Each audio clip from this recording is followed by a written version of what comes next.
Hi, I'm Sam, and I am part of the Great Conjunction 2020 team made up of staff from the University of Exeter's Astrophysics Group and Exeter Science Centre. And I'm here to tell you today about how we shared the Great Conjunction of 2020 with the world. So first off, what is a Great Conjunction? Well, a Great Conjunction is when Jupiter and Saturn appear at their closest point together in the sky. The 2020 Great Conjunction is particularly significant because it's the closest they've appeared in almost 400 years. And given that there's no accounts of it at the time, this is probably the first chance in human history to see both of these planets through the same telescope eyepiece at the same time. This was first identified as a really promising outreach event by Matthew Bate, our head of group at Exeter. But unfortunately, due to the social distancing rules in the UK and the high likelihood of a second lockdown incoming, we couldn't do a traditional in-person event. So instead, we decided to try and harness the experience that we got from online learning this year and try to live stream the Great Conjunction from the roof of the physics building to potentially an international audience. We also wanted to make sure that we engaged the local community in the conjunction as well, while ensuring that we tried to reach as diverse an audience as we possibly could. The local part of this project was headed up by Claire Davis, who collaborated with Boo to a Goose Theatre Company to adapt their immersive theatre show for the Great Conjunction to tour around schools in the local area. We estimate this reached around 600 people. Claire also worked closely with Interwoven Productions to set up a shopfront installation on Exeter's main shopping street the week before Christmas. We estimate that this shopfront saw around 3,000 separate engagements during this week. Claire also worked with local community building projects to help them host their own COVID-safe star parties. And we collaborated with Prism Exeter, the local LGBTQ+ STEM network, who hosted their online socials to coincide with our live streams. If you want to see more detail about the fantastic work that Claire did, I highly recommend you check out her article in the Astronomy and Geophysics magazine, which I will link to at the end of this talk. I was more responsible for the online part of the project. And to help pull and collate all of the content together, we built a website to act as a hub, which received over 187,000 hits, with over 53,000 of those being on the day of the actual conjunction. Because of the unpredictability of the UK weather, we gave ourselves a window of opportunity for running the live stream. And so, of course, we needed to be able to keep people who are interested in watching it up to date with when it was going to be running. So we set up a GDPR-compliant mailing list to keep those people up to date. This received nearly 8,500 submissions. We also engaged with the media and the press as well, appearing on BBC News, ITV News, Sky News, and even Al Jazeera. So we have quite a wide international reach here, as indicated by the 189 press outlets from 33 different countries, which our coverage appeared in. To further aid in the discovery and provide some valuable education as well around the project, we uploaded pre-event videos on our Physics at Exeter and Exeter Science Centre YouTube channels. You can see those down the right here. So we start off with how to view and a brief history of Great Conjunctions video produced by Matthew Bate. We also have a formation of the solar system and an explanation of the Grand TAC model provided by Sebastian Kreit, working with Sean Raymond and Elizabeth Tasker, and Federica Roscigno did a fantastic video introducing the Great Conjunction to kids. Our partners at Exeter Science Centre, Natalie Whitehead and Alice Mills, did some interviews with members of our experts panel on their research on exoplanet climates as well, so we tried to bring some of our research into the project as well. Collectively, these videos have accrued over 700,000 views, so we're really proud of how far they've reached. Interestingly, when you upload a YouTube video, you generally expect it to perform incredibly well when you upload it and then very rapidly fall off over time. But if you look at the plot on the left here, you can see that fall off over time didn't actually happen until after the Great Conjunction, indicating that the YouTube algorithm was helping us find natural traffic through people searching for the Great Conjunction.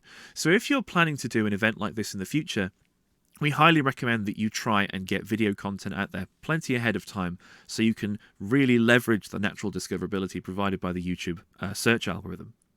In addition, what's really interesting as well is that the information for kids video was marked as content suitable for children. And looking at the distribution on the right here, you can see that we seem to be reaching a fundamentally different audience with this video than we are with the other two.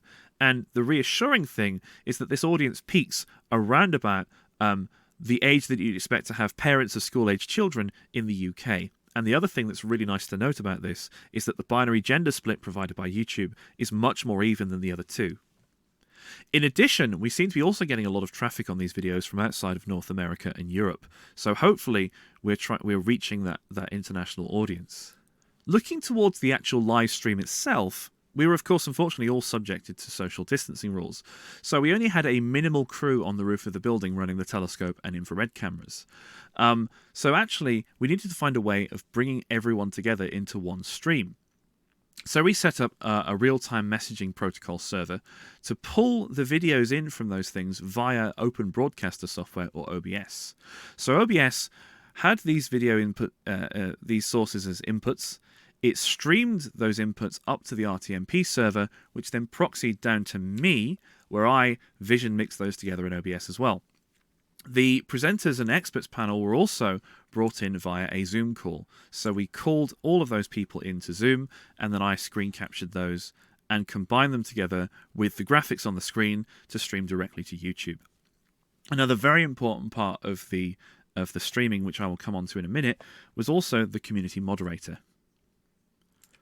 Now, we see some fantastic engagement here with around an average of 3,000 concurrent viewers throughout the broadcast. Seeing also around about a chat message every 3 seconds, so we're getting fantastic engagement in the chat as well. Looking at the distribution here, we have a very nice spread of age, but peaking once again around about where we'd expect to see parents of school-aged children. So we think that we're reaching actually a much younger audience than he suggests. In addition, the binary gender balance here is also much more equal than in the other videos, so we're happy to see that. Interestingly, less than half of the traffic for this video came from the United States and the United Kingdom, with around 20% coming from outside of North America and Europe. So we believe that we are actually reaching that really diverse international audience with this project. So what have we learned from doing this live stream? Well, thanks to that window of opportunity, we were actually able to postpone the live stream by a day when the rain was coming in. And we recommend that you definitely do think of doing this if you're thinking of doing an event yourself.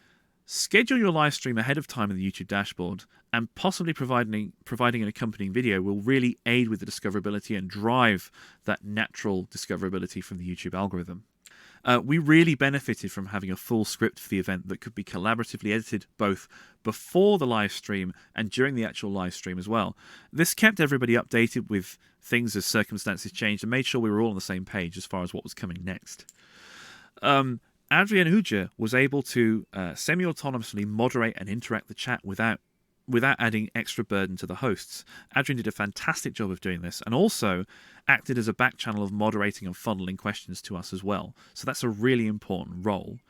Equally, we recommend having a dedicated producer for live streams too. Preferably someone who is also in the Zoom call, who can discuss logistics and deal with the problems that arose in real time, but without being actually broadcast to the world. That was really useful for us. From this project, we leave a load of videos and the live streams which can remain online to provide future education content and act as a really useful resource.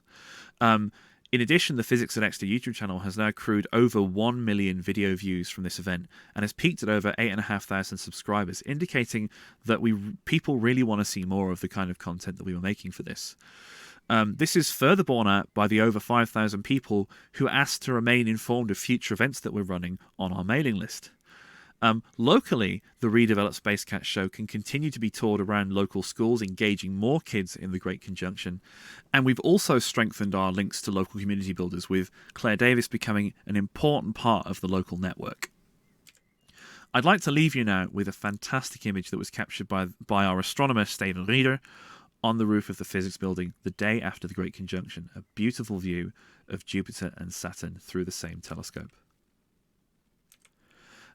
So, if you'd like to see more information about our event, please visit the website at jupitersaturn2020.org, and I highly recommend you read the fantastic article by Claire Davis, available in the April 2021 issue of Astronomy and Geophysics, and at the archive link shown on the screen. Thank you very much for listening.